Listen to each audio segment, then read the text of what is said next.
Muy bien. Vamos a compartir pantalla.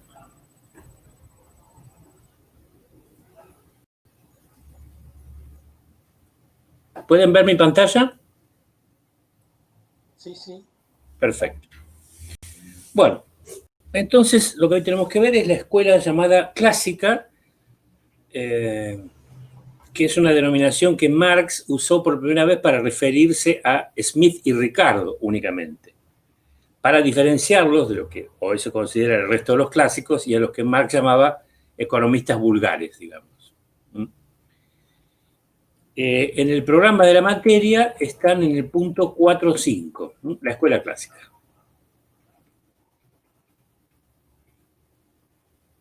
Y con la escuela clásica se inaugura, en esta periodización cuatripartita que hemos efectuado de la historia del pensamiento económico, el tercer periodo, que es llamado de investigación sistemática y que dura más o menos un siglo, aproximadamente.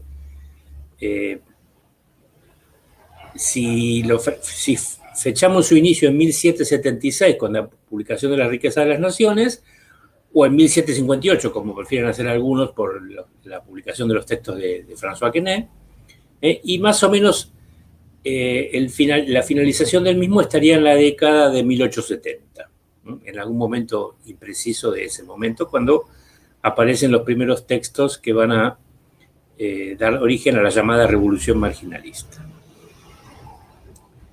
¿Cuáles son las características del período, de ese siglo, digamos, que iría del último tercio del siglo XVIII hasta antes de que comience el último tercio del siglo XIX?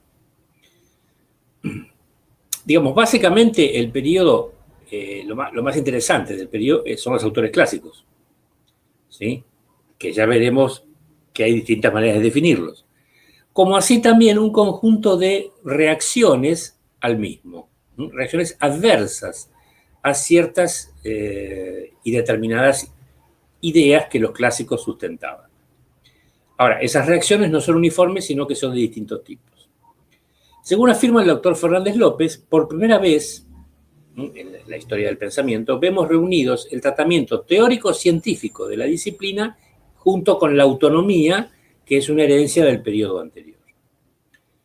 Subsiste la vinculación entre el discurso del pensador y la economía real, como en el periodo anterior, a la cual ahora se procura captar mediante el dato estadístico elaborado y refinado. A ver, no tan refinado para los cánones de nuestra contemporaneidad, pero mucho más elaborado que antes.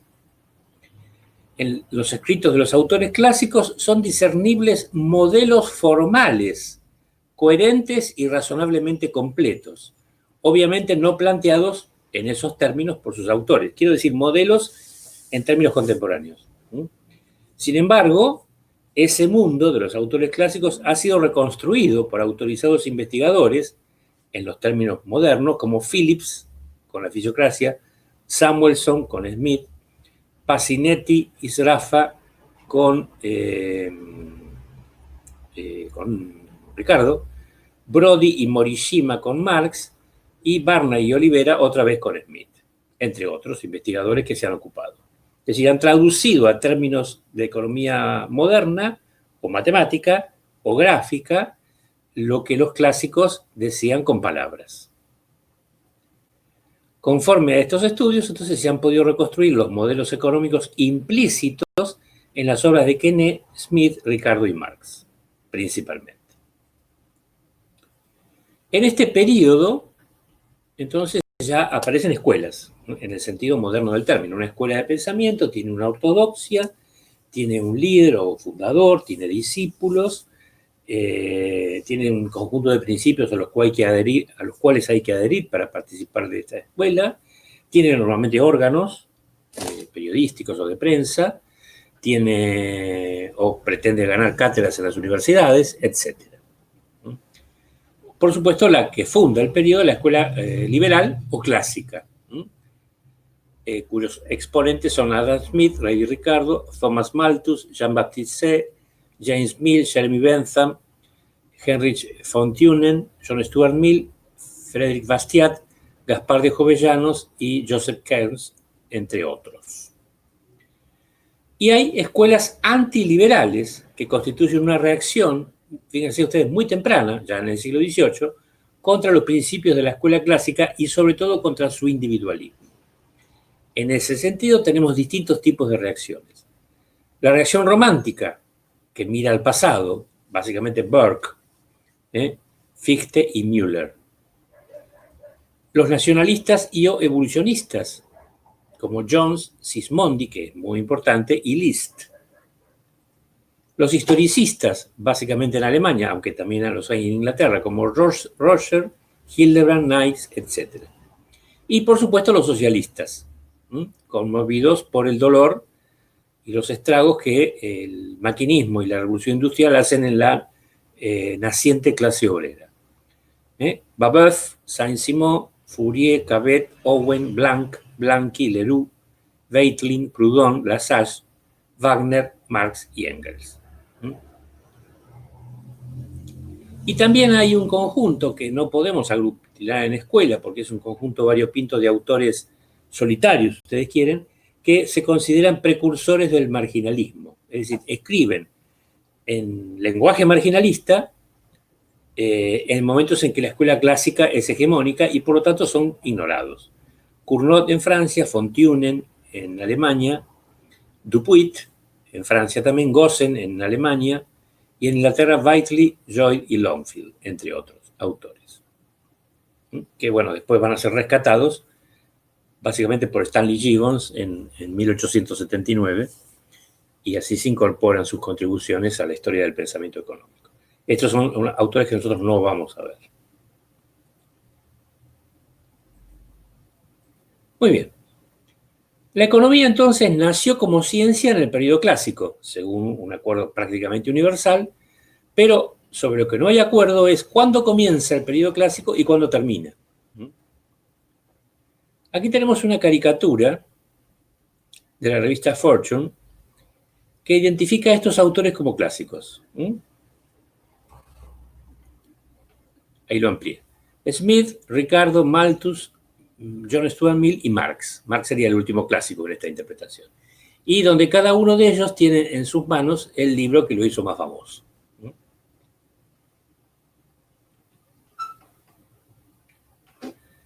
Entonces, los autores, Adam Smith, que nació en 1723 y murió en 1790, David Ricardo, que nació en 1772 y murió en 1823, fíjense ustedes, muy contemporáneo a Belgrano, a nuestro Belgrano, que vivió entre 1770 y 1820, y que es presumible que lo haya conocido cuando Belgrano estuvo como diplomático en 1815 junto con Rivadavia en Inglaterra. Hay pruebas de que conoció a Jeremy Bentham, pero no está claro esta vinculación. Robert Thomas Malthus, el clérigo Malthus de las diatribas de Marx, entre 1766 y 1834. John Stuart Mill, que nació en 1806 y murió en 1873. Y Karl Marx, que vivió entre 1818 y 1883. Digamos que John Stuart Mill y Karl Marx se disputarían esta idea de ser el último clásico importante, digamos, según las diferentes visiones. Los más moderados entonces eligen comenzar por Smith y terminar en John Stuart Mill. Es más o menos lo que hacen los manuales de historia del pensamiento económico. Los franceses, claro, prefieren como punto de partida a François Quesnay y su cuadro económico que fue publicado en 1758, como vimos en la clase anterior. En tanto, Marx, que es el inventor del término economía clásica, como explicamos hace un ratito, señaló como primer clásico a William Petty en el siglo XVII y como último clásico a Ricardo. Básicamente el Ricardo que escribe Principios de Economía Política y Tributación, que lo publica en 1817. Todos los que vendrían después serían simplemente vulgarizadores o repetidores de Ricardo en la visión de Marx. A su vez, algunos de los seguidores de Marx prefieren considerarlo a él como el último y obviamente el mayor de los clásicos por la publicación en 1867 del volumen 1 del Capital. Y por si no faltara confusión, John Maynard Keynes en 1936 llamó economía clásica a todo el periodo que va desde Ricardo hasta el año en que él publica su obra en 1936. O sea que para Keynes, tanto los clásicos como los neoclásicos quedarían englobados en este término de clásicos. Pero a juicio del doctor Fernández López, una manera de caracterizar a lo clásico es por sus rasgos, es decir, por lo que exponen teóricamente, y no por la época en que se publicaron las obras. De tal modo, uno puede ser un clásico en cualquier momento en virtud de ver las cosas de cierta manera. Así, por ejemplo, hay un economista hindú contemporáneo, Amartya Sen, al cual muchos autores lo llaman el último de los clásicos, y todavía vive.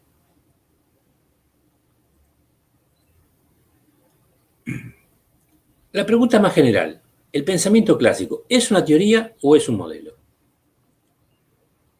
Como el modelo, cualquiera sea la forma que éste adopte, es componente indispensable del razonamiento científico, mejor debiéramos preguntarnos si el modelo está ampliado a la teoría o no. Y como ello se efectúa refiriendo a una cierta realidad, las conclusiones del modelo, la respuesta de Fernández López es un rotundo sí, aunque con matices autor por autor.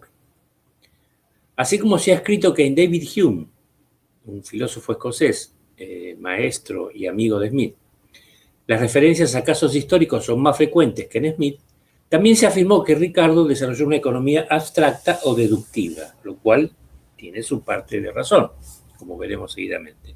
Esto es, Hume y Smith serían más inductivistas. De hecho, Smith, para cada afirmación que hace en su obra, intenta siempre encontrar un ejemplo de la literatura, de la historia. En cambio, Ricardo construye más bien un modelo formal, digamos, implícito, ¿no? Vale decir que en algunas ocasiones Ricardo se habría limitado a desarrollar un modelo presuntamente sin tomar en cuenta la realidad. Por ejemplo, en una célebre carta a Malthus, de quien era amigo personal, del 4 de mayo de 1820, en la que afirmaba que mi objeto era dilucidar principios. Aquí faltaría poner generales, ¿no? Y para hacerlo imaginé casos robustos con los que pudiera demostrar el funcionamiento de estos principios. Es decir, casos abstractos o imaginados o inventados que demostrasen lo que él pretendía demostrar. Perdónenseme la redundancia. Sin embargo, el modelo así imaginado por Ricardo se corresponde, dice Fernández López, casi milimétricamente con lo que sería el caso inglés de su tiempo, si se derogasen las leyes de granos por entonces vigentes, que es uno de los objetivos de Ricardo. De hecho, es un objetivo teórico y político por lo cual se convierte en parlamentario. No lo va a lograr. La economía clásica es, pues, una teoría con su modelo y su referente empírico. No le falta nada. ¿Qué tipo de modelo y qué sector de la realidad? Bueno, responder a una pregunta implica responder a la otra y viceversa. Un autor nos habla de las clases sociales que producen, otro de las herramientas que se emplean, otro, en fin, de los ingresos que genera la producción. Se está refiriendo acá a Quené, a Emilia Ricardo. La economía clásica es entonces un discurso sobre la producción en primero y principal lugar. También habla de los mercados, de los procesos monetarios, de la intervención del Estado recaudando y gastando dinero, etc. Pero lo central en los modelos es el fenómeno de la producción. De ahí que modernamente, al formalizarse explícitamente los modelos implícitos en los autores clásicos, investigadores independientes como Sraffa, Brody, Olivera o Samuelson hayan coincidido en hacerlo a través de modelos lineales de producción. Entonces, ¿qué lugar ocupa la demanda a la que nosotros en la parte 2 de la materia le hemos dado cierta importancia? Ninguna para los clásicos, salvo como factor de perturbación a corto plazo. Pero el corto plazo a los clásicos no les interesaba demasiado, a diferencia de los neoclásicos. Smith, a partir de la distinción entre valor de uso y valor de cambio, la utilidad del bien y la posibilidad o, digamos, la tasa de intercambio que puede generarse por otras mercancías, propone una secuencia de 3 investigaciones que desarrolla en el libro 1 de la riqueza de las naciones, en el que el valor de uso ha desaparecido como por un pase de magia. Ricardo dice de Say en otra carta a Malthus, Say es el economista francés, no tiene sin duda una noción correcta de lo que significa la palabra valor cuando sostiene que una mercancía es valiosa proporcionalmente a su utilidad. Ya veremos por qué dice esto Ricardo.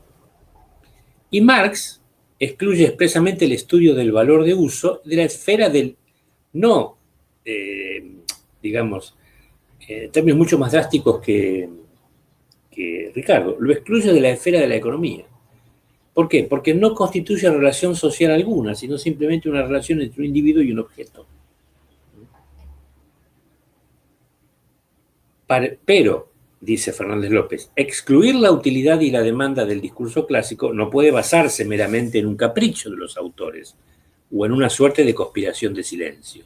Hay un motivo valedero para esto. En efecto, el motivo es que la demanda pierde capacidad explicativa para formación del valor o del precio si opera en condiciones de mercado en que las funciones de oferta son infinitamente elásticas. Esto es, horizontales. Si las funciones de oferta son infinitamente elásticas, cualquiera sea la demanda, el precio es determinado únicamente por la oferta, como vimos en su momento. O en otros términos, cuando hay costos unitarios constantes o rendimientos constantes a escala, condición que se considera desde Marshall asociada a los enfoques de largo plazo. Y que es básicamente el caso que consideran los clásicos para el sector industrial. Rendimientos constantes a escala. Esto es, si se duplica la dotación de factores, se duplica la producción. La nula presencia de la demanda tiene su contrapartida en la omnipresencia, es decir, está en todas partes, de la oferta. En particular, y aquí viene la distinción por la cual la efectúa el doctor Fernández López, el valor de cambio de los bienes se determina por las condiciones de oferta o por los costos de producción. Únicamente. No como en el caso marshalliano por consideraciones de oferta y de demanda. Y más específicamente en Ricardo y Marx, por el insumo directo e indirecto del trabajo. Entonces, hay dos teorías del valor asociadas a los economistas clásicos, que son la teoría de los costos de producción, como está explicado en el video de Smith y de Ricardo, y la teoría del valor trabajo, o teoría del valor cantidad de trabajo, como la llama Schumpeter. La economía clásica, acaso como un resabio feudal, considera a la sociedad segmentada en grandes agregados de personas. Propietarios, productores y estériles, en Quené, como vimos, terratenientes, asalariados y capitalistas, en Smith y Ricardo, y asalariados y burgueses en Marx. Ahora, esos grandes agregados de personas no son personas reunidas al azar, digamos. Están en esos agregados por alguna razón específica. También la economía clásica es conservadora, salvo Marx, porque no contempla el cambio de estatus social al que consideraban un dato de mayor durabilidad aún en el largo plazo. En el análisis de las cosas económicas no se tiene en cuenta lo que hoy llamamos movilidad social. Quien había nacido en una clase quedaba adscripto a ella por el término de su vida natural. El orden económico incluso aportaba mecanismos que contribuían a mantener a todos en su clase de pertenencia. Por ejemplo, el asalariado necesitaba consumir todo su salario. No le era posible ahorrar, ni por lo tanto acumular un capital, por pequeño que fuera, para pasar a la clase de patrono. Después veremos por qué pasa esto. Acumular capital era privativo de los perceptores de ganancias, es decir, de los capitalistas. Y poseer tierras era privativo y excluyente de la nobleza. Aunque, claro, podía haber excepciones, como fue el caso de Quené y del propio Ricardo, que no eran de origen noble.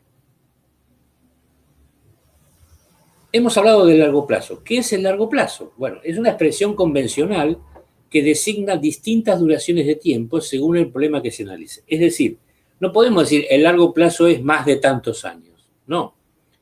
Es una expresión más bien teórica que designa una duración específica de tiempo según la cuestión que se esté analizando.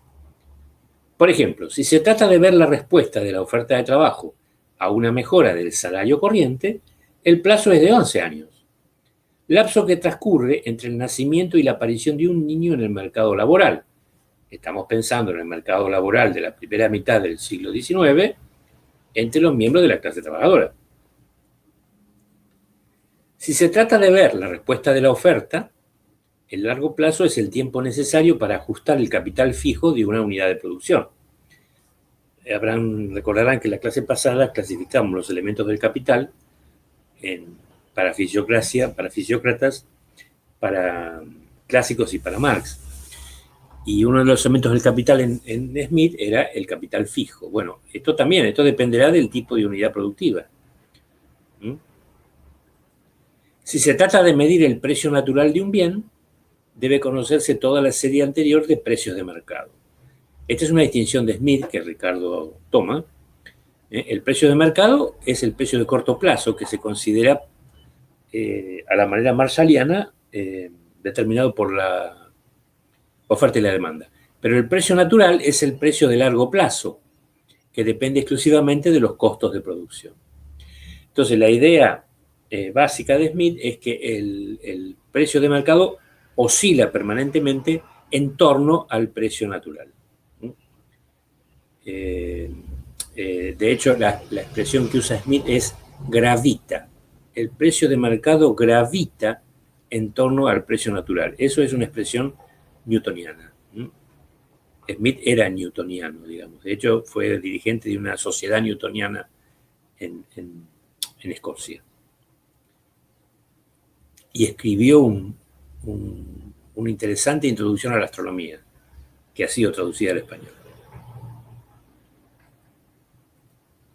Si se trata de analizar los efectos de una expansión de la cantidad de dinero, el largo plazo es el efecto final sobre los precios, luego de ajustes sucesivos que llevan a la economía a estados próximos al pleno empleo, que es el único equilibrio considerado por los clásicos. En materia monetaria, el largo plazo es el mundo de la teoría cuantitativa o teoría monetaria clásica, inspirada en Hume, en Henry Thornton y en Ricardo. De hecho, Ricardo la debe adoptar para darle un cierre, digamos, por el lado monetario a su esquema teórico. La teoría cuantitativa básicamente dice que los precios dependen de la cantidad de dinero en circulación. Otros autores clásicos, que no están en el dibujo con el que inauguramos esta presentación, que suelen ser citados y que han hecho algunos aportes interesantes, son el coronel Robert Torrens, John Bryce McCulloch, Nassau Williams Sr., el primero que define a la economía como la ciencia que busca determinar las leyes que rigen la producción y la distribución, y el primero que escribe sobre cuestiones metodológicas de los clásicos. James Mill, que será el padre de John Stuart Mill. Jeremy Bentham, que es más conocido como filósofo que como economista, pero que también escribió una serie interesante de textos económicos. Jean-Baptiste Say, el francés, y John Eliot Cairns, que es el último de los autores clásicos, que defiende la tradición clásica cuando ya la misma está siendo atacada por los proto-neoclásicos, digamos. Es un clásico crepuscular, podríamos decir. Aquí tenemos un retrato, bueno, no es un retrato, es una pintura, de Jean-Baptiste Say, ¿no? El principal divulgador del pensamiento smithiano en el continente europeo y en América. En efecto, Say era un economista y después se convirtió en industrial francés, que escribió en 1803 un tratado de economía política. Y gran parte del éxito de la obra smithiana se debe a la labor de divulgación de Say. Digamos, el texto de Say es apto para enseñar economía en las universidades. El texto de Smith no. Y fue durante 4 décadas el texto fundamental de enseñanza de economía hasta que apareció el texto de John Stuart Mill en 1848. Y para algunos autores, digamos, fue justamente las virtudes del manual de Say fueron las que explicaron de alguna manera el éxito por el pensamiento smithiano, digamos, fuera de Inglaterra. Bueno, hacemos acá la primera pausa y escuchamos sus preguntas o comentarios.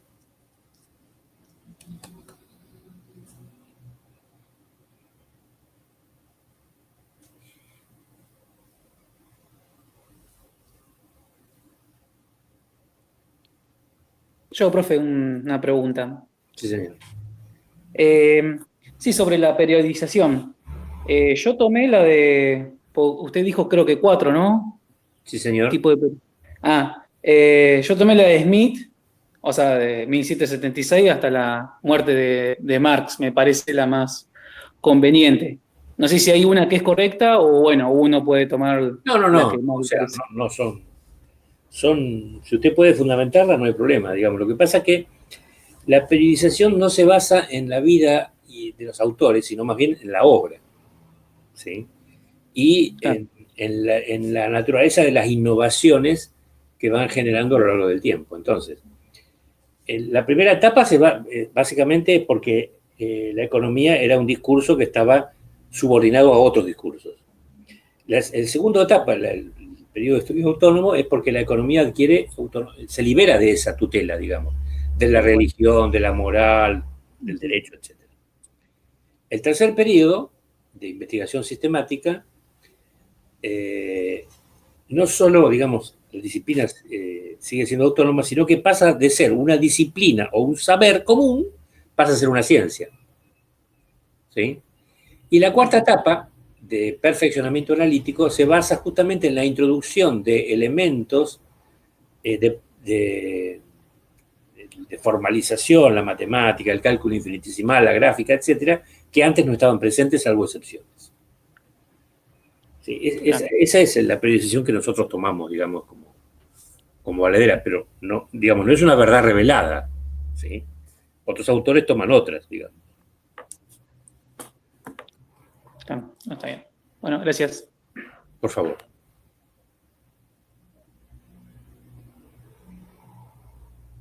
¿Algo más?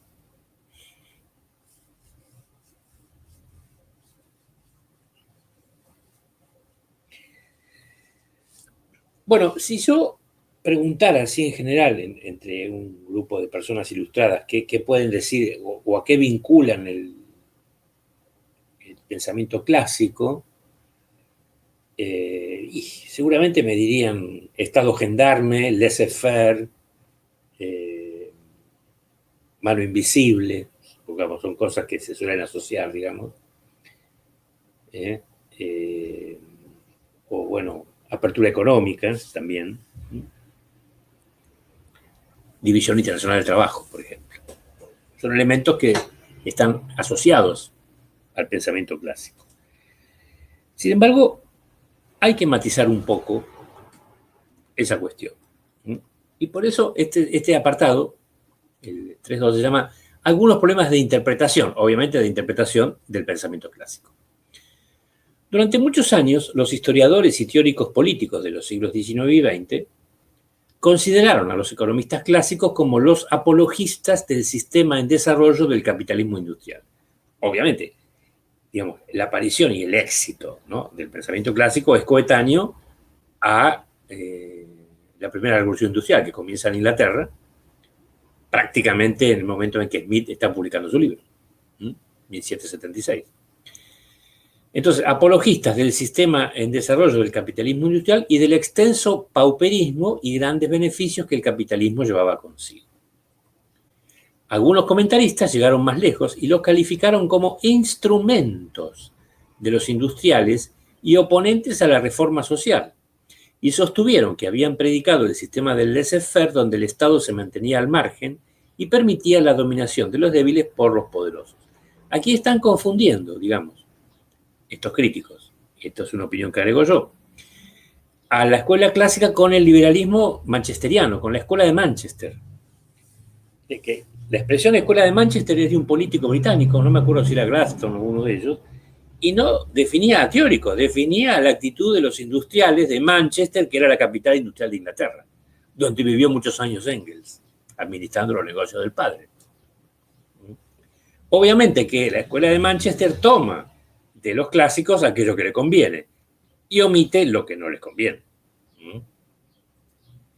Una interpretación diferente de sus escritos y de la política que ellos advocaron, que quiere decir por la que ellos abogaron, ha salido de los escritos en el siglo XX, digamos, hacia la década del 30, 40, entre los 30 y los 50, de Lionel Robbins, Friedrich von Hayek, Ludwig von Mises y Wilhelm Röpke, que estos son liberales de verdad, digamos, ¿no? Quienes sostienen que la impresión que ofrecen los escritos de los economistas clásicos, esto es, el que se opusieran a la acción gubernamental como principio y que estuvieran a favor de una completa libertad de la actividad económica, debe explicarse, según ellos, por las circunstancias de la época.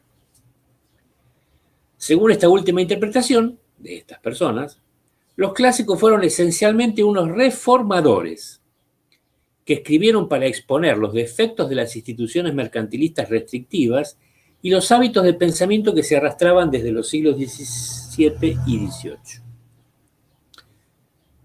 En mi opinión, esto puede ser interesante para Smith, Malthus y tal vez hasta Ricardo, pero después ya no, porque eso después ya prácticamente estaba desapareciendo, digamos.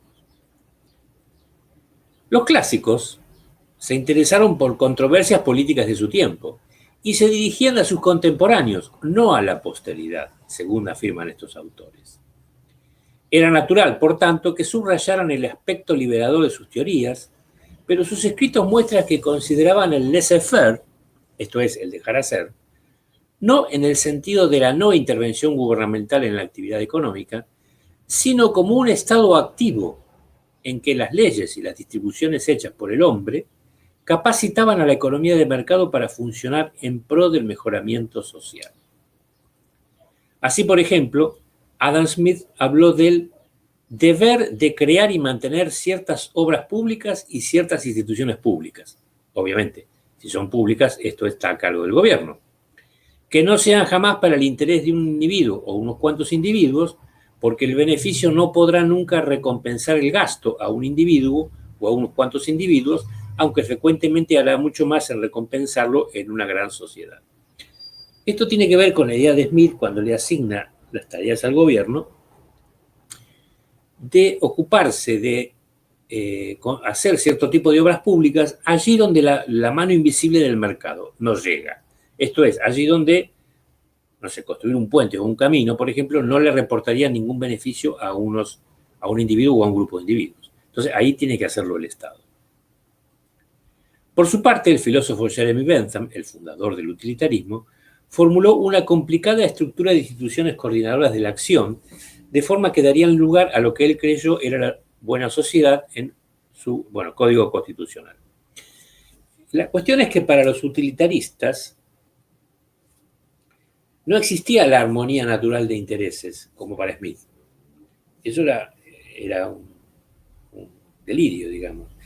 Pero lo que ellos proponían era fomentar la armonía artificial de intereses entre clases y sectores, para lo cual la acción pública era fundamental. Por eso se constituyeron en lobistas de una serie de reformas. Obviamente Smith se había muerto y Ricardo también, aunque Ricardo se acercó a la sociedad de filósofos radicales que fundó Jeremy Bentham, falleció tempranamente, digamos. Ellos auspiciaron una serie de reformas en las décadas de 1830 y 1840. No quiero decir que las reformas salieron por la acción exclusivamente del grupo de filósofos, porque ya estaban las acciones políticas del movimiento obrero británico y del cartismo. Por otro lado, McCulloch Sr. y John Stuart Mill y otros economistas clásicos discutieron las funciones del Estado en una sociedad liberal. Sobre todo John Stuart Mill, que postulaba en 1848 que el Estado podía mejorar la distribución de la renta, contra lo que Ricardo podía haber afirmado en 1817. Donde no era posible perfeccionar el marco legal e institucional de forma que las actividades espontáneas llegaran al interés general, donde la competencia no era posible, los economistas clásicos encomendaron la intervención directa. Smith, por ejemplo, favoreció la ayuda a las industrias jóvenes. John Stuart Mill abogó por la asistencia a los países atrasados y también por la fijación de un límite superior para las herencias y un impuesto sobre el incremento de los valores de la tierra. Esto ocasionó en el año 74 en Argentina una disputa terrible porque el gobierno, en vida de Perón, todavía proponía lo que se llamaba un impuesto a la renta normal potencial de la tierra. Y bueno, ocasionó la caída del secretario de Agricultura, Horacio Ghiberti. Me acuerdo todavía. Macuglio, por ejemplo, sostuvo la limitación de los dividendos en las sociedades de utilidad pública. O sea, todas estas cosas que enuncian estos autores liberales del siglo XX, obviamente las observan críticamente. Estas y otras interferencias estaban designadas a acomodarse en el sistema de libertad económica para aumentar las oportunidades y los conocimientos, reducir el poder excesivo, de forma que la economía de mercado funcionara para el bien común. La actitud del economista clásico a las condiciones sociales frecuentemente fue diferente a la que sugirieron sus críticos tradicionales. Por ejemplo, Smith y Malthus querían unas escuelas con subsidios. No conozco el caso de Malthus, pero efectivamente Smith afirma que una de las tareas del gobierno es propiciar educación elemental gratuita a los hijos de los trabajadores. Cosa que un neoliberal moderno no apoyaría. Mientras que Senior escribió, fíjense ustedes, debería obligarse mediante ley al terrateniente, como al especulador urbano, a que tomaran medidas que impidieran que las ciudades que han creado sean centros de enfermedades. Impresionante. Cuasi mercantilista. Con la sola excepción de Ricardo, todos los economistas clásicos se opusieron a los pagos en especie a los asalariados. Fíjense ustedes, esto en Argentina, la ley que obliga a pagar salarios en moneda es del gobierno de Marcelo Torcuato de Alvear, en la década de los 20, que por supuesto fue violada descaradamente muchas veces. Ricardo creyó que el experimento de Robert Owen en New Lanark podría beneficiarse del sistema de pagos en especie. Este experimento es como una comunidad protosocialista, ¿no? Vamos a ver si la podemos ver cuando hablemos un poco de los socialistas premarxistas. También estuvieron a favor de las restricciones de la Factory Act, o ley de fábricas, sobre el empleo de niños. Senior favoreció las restricciones sobre el empleo de mujeres en las minas. Había mujeres empleadas en las minas. Algunos economistas clásicos creyeron que la mayoría de las mujeres debían tratarse al igual que los hombres. La razón que adujo John Stuart Mill fue la de que entonces tendrían acceso al empleo industrial como un medio de emancipación. John Stuart Mill es un caso particular porque logró ser parlamentario británico, independiente, y una de sus motivaciones fue conseguir la igualdad de derechos políticos para la mujer. Y eso le costó el cargo, porque no fue reelecto. Los varones consideraban una locura que las mujeres tuvieran los mismos derechos que los varones en la Inglaterra de la década de 1860.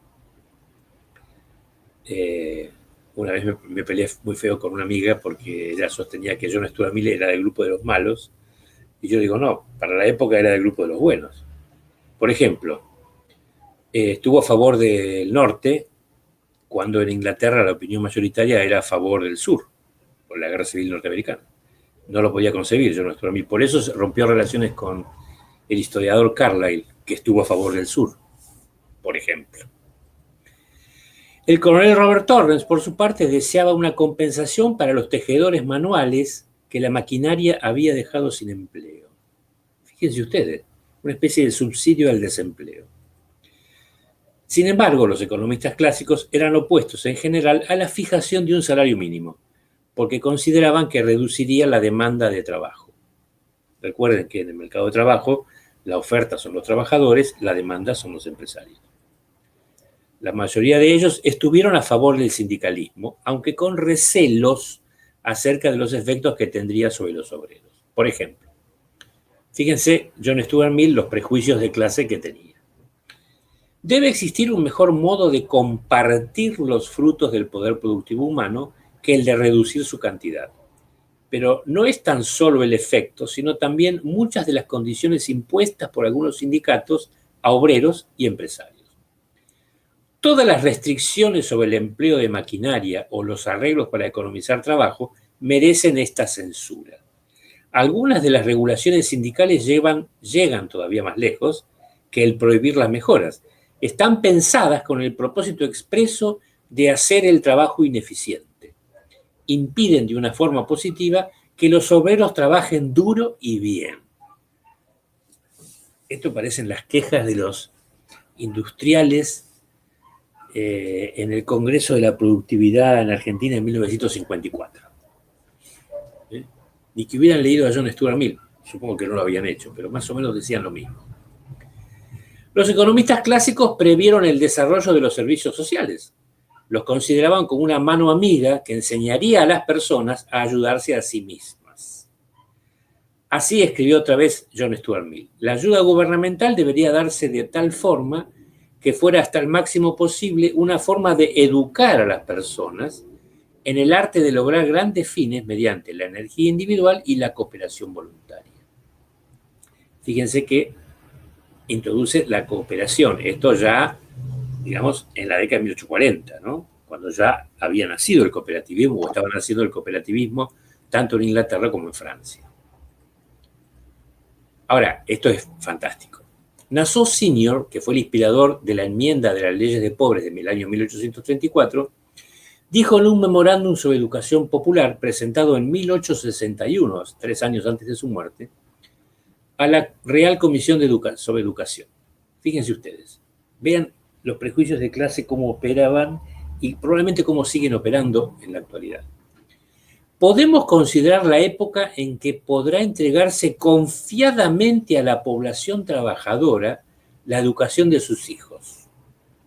Es decir, que en ese momento no podía confiarse a los trabajadores la educación de sus hijos.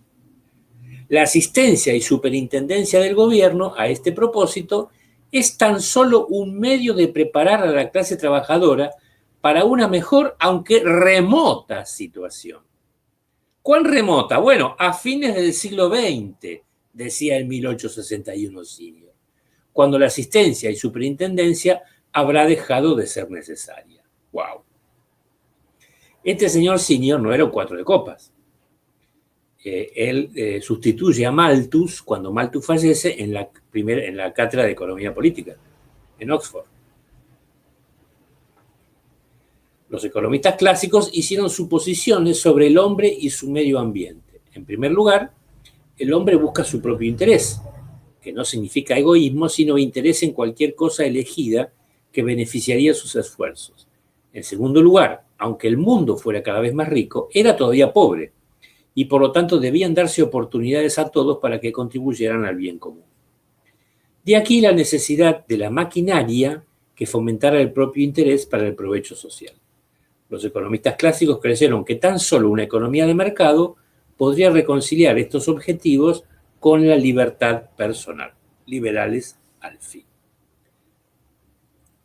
Así que fíjense ustedes cómo los clásicos tenían algunos aspectos interesantes en cuanto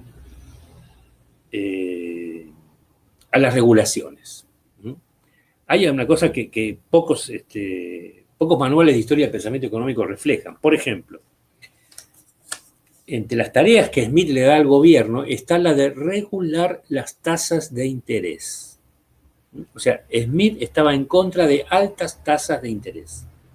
Decía que las tasas de interés tenían que tener un techo. Casi como el código de Hammurabi. En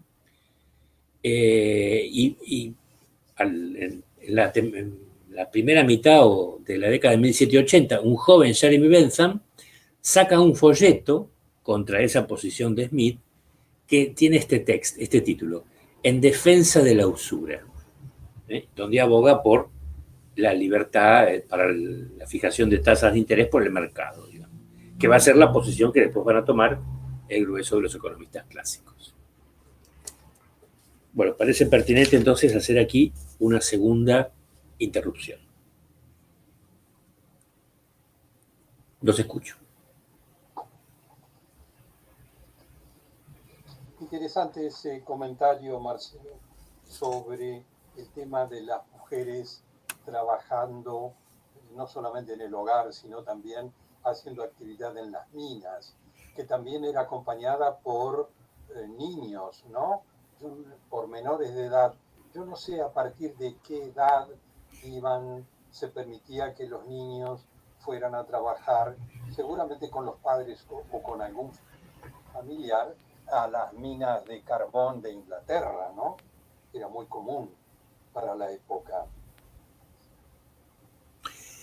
A ver, en los libros azules, los Blue Books que cita Marx en El Capital, dan ejemplos de niños muy pequeños, de 7, 8 años, trabajando en las minas. Eso después, con la Factory Act, se intentó subsanar y se fijaron edades mínimas para que pudieran trabajar, que no podría asegurar que se respetasen, digamos. No sé si tendrían tantos inspectores en el reino para controlar eso. Pero sí, hoy nos parecería una cosa despreciable y absolutamente abusiva, digamos. Sin embargo, para el burgués de su tiempo no había ningún tipo de problema. Obviamente porque los hijos del burgués no tenían que ir a trabajar en la mina, ¿no? O en cualquier otra actividad. Hay una novela extraordinaria de Charles Dickens, David Copperfield, donde David es un joven que es desclasado porque pierde a toda la familia y tiene que ir a trabajar. Y abandona su educación. Y esto sucede cuando tiene 10 u 11 años, si recuerdo bien. Y está ubicando, digamos, no está precisada la época, pero como describe algunas vivencias personales del propio autor de la novela, de Dickens, es posible ubicarlos hacia la década de 1830. Ahora, si hoy se violan descaradamente las regulaciones laborales, ¿por qué no podemos suponer que en la Inglaterra del siglo XIX no pasaría exactamente lo mismo? Totalmente, claro. En muchos industriales preferían contratar niños y mujeres. ¿Por qué? Bueno, primero porque les pagaban los salarios más chicos. Más chicos, exacto. Y segundo, en los procesos textiles, las mujeres en general tienen las manos más pequeñas que los varones y por lo tanto para el hilado eran mucho más diestras. Sí, es cierto. O sea, fíjese esta contradicción, eran más productivas que los varones y además les pagaban menos. Para los capitalistas es un negocio redondo. Claro, pero llama la atención el trabajo inhumano, infrahumano, que se daban las minas de carbón de la Inglaterra del siglo XIX, ¿no? Sí, obviamente, esos jóvenes no llegaban a los 30 años de vida. Obviamente. Se morían antes. Sí. Pero bueno, el propio Smith lo reconoce. Incluso, profesores, los niños en las máquinas de textil morían, quedaban aplastados y seguían trabajando. Y los padres no tenían indemnización. No, leyes laborales. Nada, no había nada. Eso nada. existía. El primer estado que pone algún tipo de protección es, no casualmente, el Imperio Alemán, Bismarck. Bismarck funda el Estado Social, para lo cual busca la alianza con el Partido Socialdemócrata de La Salle, que bueno, muere antes La Salle en 1869 en un duelo, digamos, pero después lo buscó a los marxistas y obviamente no contó con el apoyo de ellos. No había nada de todo eso, nada. Estoy diciendo que en Argentina en la década de 1920 se sancionó la ley por la cual se obligaba a pagar los salarios en moneda nacional. ¿Por qué? Porque fuera de la capital federal, en vastas zonas del interior, se pagaban en vales o en productos. Como acá después se empezaron a pagar en la época del menemato en los luncheon tickets. Lo cual violaba la ley de Marcelo Torcuato de Alvear, que no era precisamente un hombre progresista, digamos.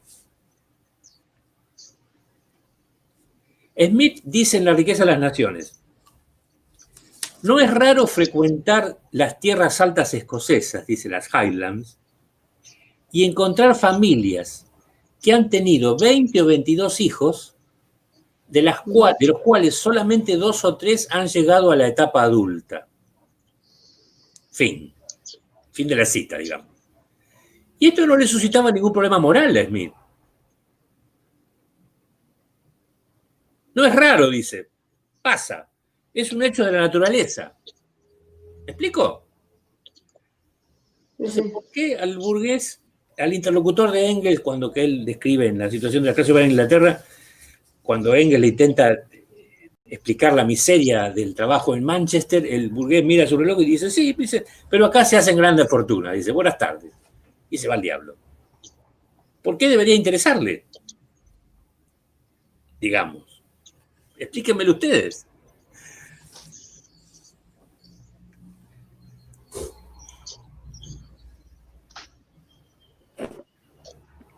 Digamos que también encima es el periodo de la construcción del Estado-Nación, ¿no? Entonces como que, o sea, por ejemplo, esta política intervencionista, ponele que es para que vayan a la escuela, pero para generar obreros, después que vayan a las industrias. O sea, siempre hay un objetivo. O sea, Bueno, meter a la escuela a los eso, chicos y después... eso es ser un poco anacrónico, digamos. Eso lo podemos decir desde hoy, pero no estaba en la mira de Smith. Smith, cuando planteaba que el Estado debía dar educación elemental a los hijos de los trabajadores, era para darles a los hijos de los trabajadores las oportunidades que sus padres no habían tenido. Él lo veía como un mecanismo de nivelación. Ese era el argumento. ¿Sí? No, o sea, generalmente en las pedagógicas toman las profesoras que dicen que, bueno, el siglo XIX, justamente el fin de la educación era ese. Entonces, bueno, yo me guié por ahí, justo que la estoy cursando. Sí, está bien, pero digamos, Smith no era, bueno, aunque era profesor, ¿no? A ver, toda educación es conservadora en ese sentido, porque, a ver, tiene un rol dual la educación, a ver.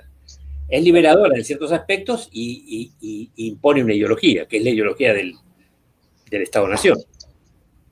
De hecho, la ley 1420, que yo reivindico, digamos, tenía ese rol. Tal cual. ¿Sí? Pero en la Inglaterra del siglo XIX, el Estado-Nación ya había sido construido hacía 2 siglos, o sea, no. ¿Sí? No había educación pública. En el experimento de New Lanark, que es de fines del 18 y principios del 19 de Robert Owen, se funda el primer jardín de infantes en el mundo.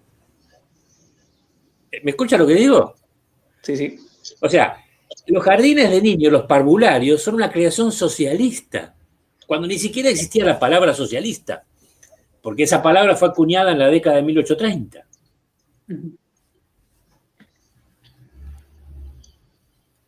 En la novela Jane Eyre, las escuelas para los pobres, o los o las pobres, eran escuelas que dependían de la iglesia o de la caridad de los ricos. No había nada parecido a la escuela que propugna Sarmiento, por ejemplo,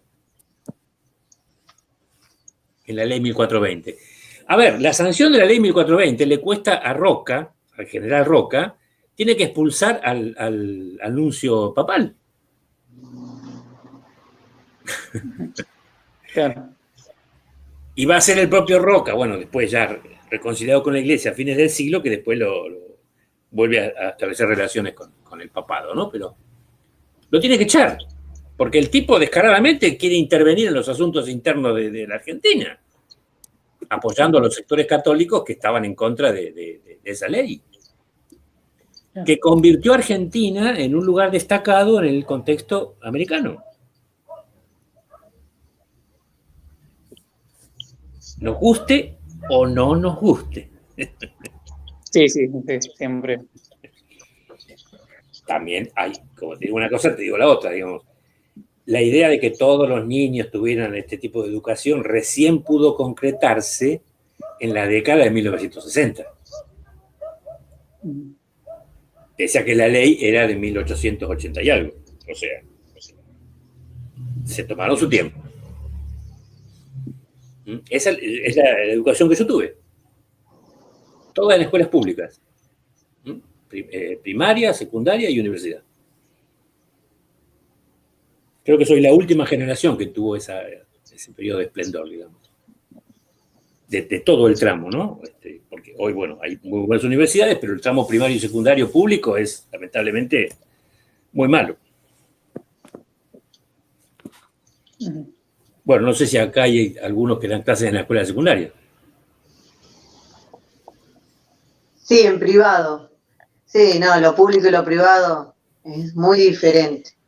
Muy poco compromiso de lo público, faltan los profesores. Creo que hay más control en los privados. Y obviamente. Desastre. El ojo del amo engorda el ganado. Pero tampoco, creo que también falta compromiso del docente, porque hacerle, si uno... hacerle un paro al Estado es lo más fácil Sí. que hay. Sí. Una vergüenza, la verdad, porque... No, sí, es así. Bueno, nos fuimos de tema, lastimosamente.